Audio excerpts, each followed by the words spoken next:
Hello everyone. I do welcome you all in my channel. Today we are going to learn the very basics part of chemical kinetics. So let me tell you a little bit things, a little bit fundamental concept about chemical kinetics. So what is chemical kinetics? Kinetics is basically the speed. You all know that even in physics you have learned that kinema, the word means motion. So kinetics is basically the speed. Now speed of what? This is the speed of a chemical reaction. So this speed of a chemical reaction, if doesn't suit this one, if this word doesn't suit a chemical reaction, so therefore you can use an alternate term that it is the rate of the reaction. Clear? So as we say that we have a speed of the reaction, we can also say we have a rate of the reaction. Now let me tell you why we have not taken the speed, this word basically, to describe the chemical reactions, to describe the motion, to describe the movement of the chemical reactions. This is because you see a basic difference between the speed of a reaction and the speed of a vehicle. Where is it lying? Where is the difference lying between these two? In a vehicle, in your oil tank, if you are having, suppose if you are having a petrol car, is having a petrol vehicle, and you have 10 liters of petrol. Clear? And another person, your friend maybe, in the same car, everything same, all the capacities, temperature, humidity, or everything same at that particular moment, he is having or she is having 12 liters of petrol in the oil tank. Do you ever find that can be a criteria for the speed of the vehicle? Your vehicle will be moving faster or slower. Is it due to that reason that you are having 2 liters of shortage of petrol? Maybe if it is moving in a higher speed than the another one, that also, or it is moving with a lower speed or a slower speed, that is also considered here. So I am saying, can that be a reason? Have you ever experienced that you are having 10 liters of petrol and another person is having 12 liters of petrol, and the speed of the vehicle is not dependent on the condition of the engine, on your driving skills, or the accelerator, on the accelerator pad, how fast or how slow you are putting your feet over there, and you are trying to enforce the car to move faster or slower, whatever it is. Have you ever seen that? No. But in chemical reaction, this may happen. That means, suppose if I have a reaction which is A to B. So A to B means you have the reactant side A and you have the product side B. It has been found that if we increase the concentration of the reactant, that is A, maybe, I am saying maybe, the reaction will occur at a faster rate. It can happen. That means more number of collisions will take place between the reactant molecules, and that will cross the energy barrier so that the product can be formed. These are many terms which you will learn after one or two videos, one or two sessions. But for now, it is very simple that if collisions are occurring, the molecular collisions are like that when one molecule is colliding with another molecule, suppose for the same element, then they can change their orientation. There can be a change in their structural, you can find a structural changes in structural elucidation. That is possible. And then that time you are getting a product, different product. From one substance you are getting another substance. So more number of collisions, lesser number of collisions, one of the factors. Orientation is also another factor. You are changing the concentration, so the movement, the free space, and obviously, as I told you, that orientational positions. In organic you have definitely studied that three-dimensionally we can arrange a molecule in a number of ways. So there can be a difference in that. So can you understand that what is the difference, what is the basic difference between the vehicle speed and the speed of a reaction? That's why we use the term rate of a reaction. Fair enough. So let us start this topic, I mean the chemical kinetics topic, with the simple idea and a simple reaction. Suppose we have a simple reaction is R2P. Clear? So we are having a very simple reaction which is R2P. So reactant to product. Now can you understand a simple thing, that the rate of the reaction here will be, the rate of the reaction here will be minus dr by dt. That means within unit time, whether you take minute or whether you take second, doesn't matter, but within unit time, whatever amount of reactant is getting elapsed. Clear? So simple matter is that how much of R will be elapsed within the time, unit time. That means we have divided that with the time parameter, and then we are getting the rate of the reaction. This can be also incurred in that another way, that this can be plus dp by dt. That is also a possibility. So rate of reaction is minus dr by dt, or it is equals to plus dp by dt. Simple. Now that I was telling you, suppose you are having R by R2P, reactant to product. ठीक है? तो देखो, initially if we have here a concentration of 10 mole per liter, try to understand. Initially we are having a concentration of 10 mole per liter, and suppose at this time the rate of the reaction, I can write ROR. Initially the product will be 0. So suppose the rate of reaction is equals to, suppose 2 mole per liter per minute. I am not taking any toughest data. I mean, I am not taking anything which I have not discussed yet, like order of the reaction or something. I am taking a very simple data, that in every minute 2 mole per liter is the 2 mole per liter is basically the conversion of R into P. You can do that in simple way. Now this time what I was telling you, that this can happen, that if I don't take 10 mole per liter, and if I take, instead of 10, if I take 20 mole per liter. ठीक है? So if I am taking 20 mole of liter, I found that this value, suppose if I find that this value is now 16 mole per liter per minute. Suppose that this value is now becoming how much? 16 mole per liter. So now can you understand that this value is actually doubled? Clear? This value is actually doubled. And what is happening in this case? This value is now 8 times. This value is now 8 times. Now you try to figure out that what can be a relation between this and this. So can we understand that these two, and if this 8 has to be related, I mean they have to be equal, so there should be something here. And what is that? There should be a power on this. Suppose that power, or rather that power is, not suppose, that power is 3. So this 3, my dear students, is basically called as order of the reaction. देखो भाई, घुमा फिरा के फालतू का बात करके, I don't want to extend the length of the video.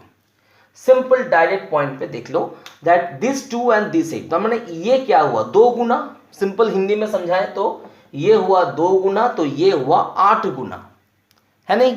तो अगर ये हुआ 2 गुना और ये हुआ 8 गुना, तो इससे इसका रिलेशन क्या है? यानी इसका मल्टीपल जो भी हम करेंगे फैक्टर के साथ, इसका मल्टीपल फैक्टर का रिलेशन क्या है? वो ये है कि ये 2 गुना करने से ये उस वैल्यू का पावर में 3 लेके बढ़ाता है इसको. तो इसी को बच्चों क्या कहते हैं? Order of the reaction. सबसे पहले तो आप ये ऑर्डर क्या है इसको समझ लो. मैंने देखा है काफी सालों से कि बच्चे को एक्चुअली ऑर्डर ठीक से पता नहीं रहता है. ऑर्डर मतलब जानता है कि ये जीरो ऑर्डर, ये फर्स्ट ऑर्डर करना है, बट वो ऑर्डर होता क्या है basically. So that I wanted to tell you. I think इसको हम ज़्यादा और घुमा फिरा के बात नहीं करते हैं. मैंने काफ़ी सीरियस आंसर दे दिया इसका कि ये 2 गुना है तो ये 8 गुना, ये हो सकता है. तो ऐसे देखो, अगर ये 8 गुना ना होके 6 गुना हो गया, सर जरूरी है कि 2 का पावर का एकदम एग्जैक्ट मैच करेगा? नहीं, जरूरी नहीं है. आप कुछ भी ले सकते हो, जैसे कि यहाँ पर मान लीजिए आपका यहाँ पर वैल्यू ये 6 गुना हो गया, ठीक है सर, ये वैल्यू कितना हो गया, 6 गुना हो गया। तो आप क्या करोगे, आप 2 के माथे पे एक पावर लगा दोगे, x equals to 6, okay, and then you can take the logarithm of this with base 10 you can take, and can't you solve it, can't you find the value of x? Yes, that will be the order of the reaction. Rather there can be a special case is there, that suppose if this is doubled but this value is not changed, this value is not changed, so it is also 2 mole per liter per minute, fair enough. So when you are multiplying this by 2, this is being multiplied by 1. So this will have something which will be equal to 1, and that is definitely 2 to the power 0 equal to 1. So this reaction is basically zero order reaction. So now can you have an idea that what is zero order reaction? How can you define zero order reaction, my dear students? Yes, we can.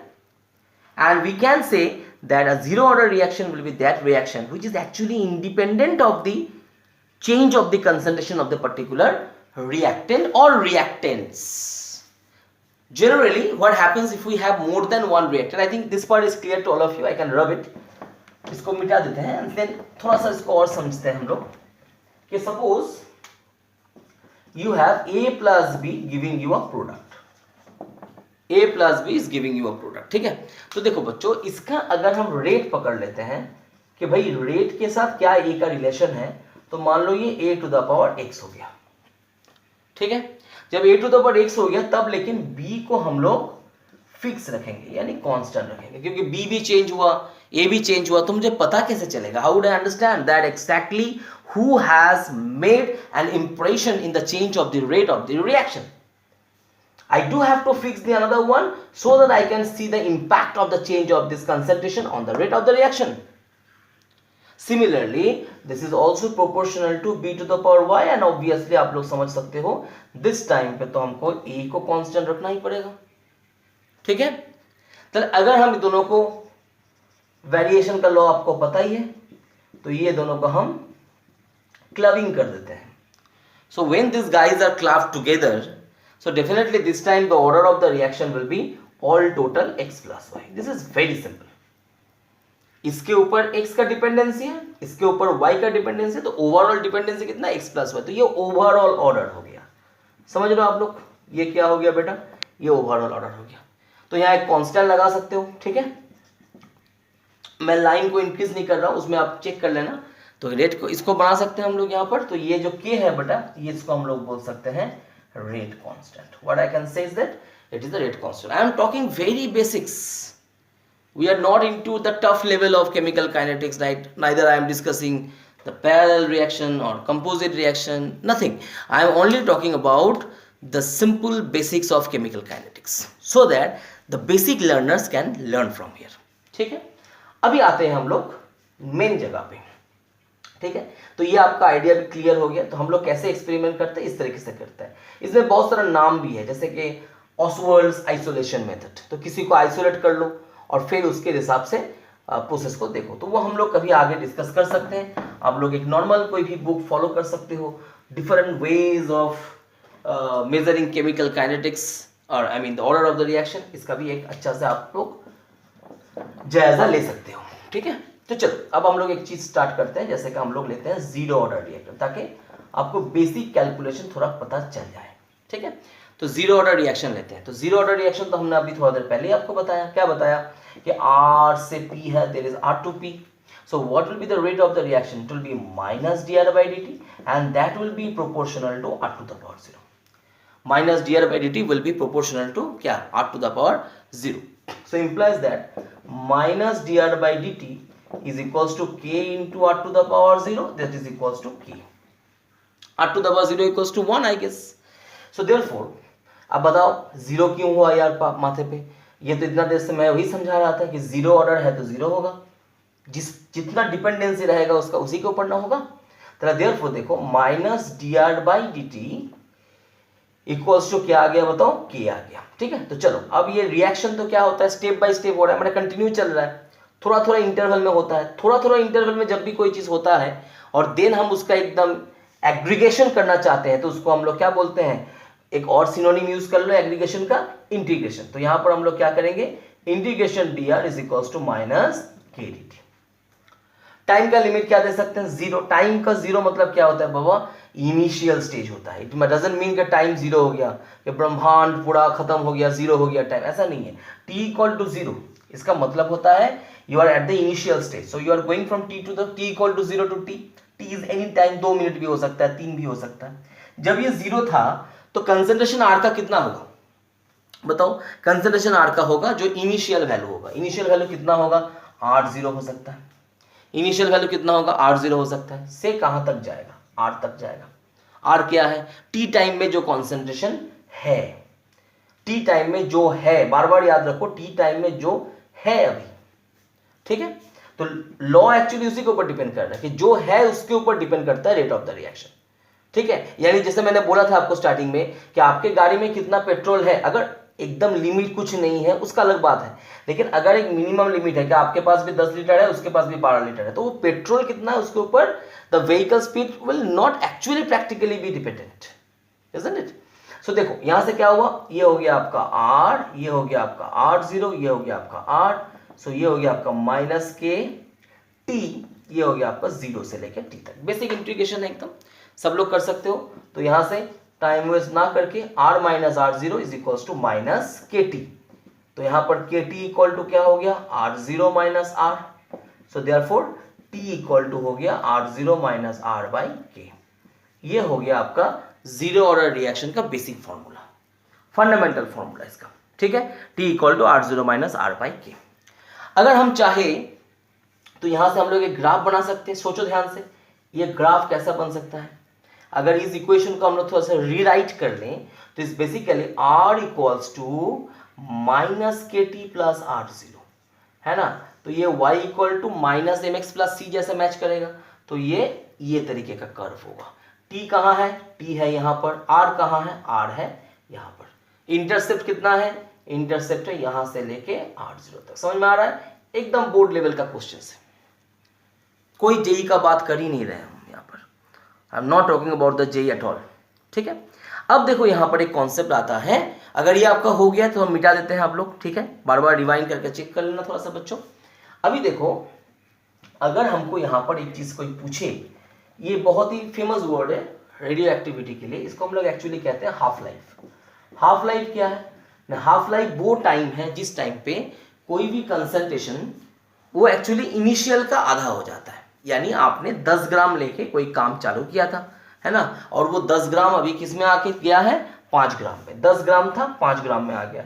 आपने मान लो कोई खाना लिया है, 1 kilo खाना, कुछ भी खाना हो सकता है, ठीक है। तो वो खाना लेके आपने बैठे हो 1 किलो, जब वो आधा किलो हो जाए, लड्डू लेके बैठे हो, चलो 1 केजी का एक लड्डू लेके बैठे हो, वो लड्डू जब तक आधा हो जाए तो वो टाइम जो होगा उसको उसका लड्डू का हाफ लाइफ बोलेंगे, ठीक है। लड्डू का क्या बोलेंगे, हाफ लाइफ। तो वैसे यहां पर भी क्या होगा, हाफ लाइफ मतलब at t equals to t half r will be equals to r zero by two. यानी टाइम जब हाफ लाइफ पे पहुंच जाएगा तो रेट ऑफ द कॉन्सेंट्रेशन होगा पहले वाला का आधा, ठीक है। तो यहां से क्या लिख सकते हैं, देखो इसी इक्वेशन से क्या लिखेंगे, t half equal to r zero minus r का वैल्यू क्या बैठेगा, r zero by two divided by k. तो यहां से टी हाफ बच्चों क्या आ गया, आर जीरो बाई टू के। तो ये जीरो ऑर्डर रिएक्शन का हाफ लाइफ जो हुआ वो क्या हो गया, आर जीरो बाई टू के।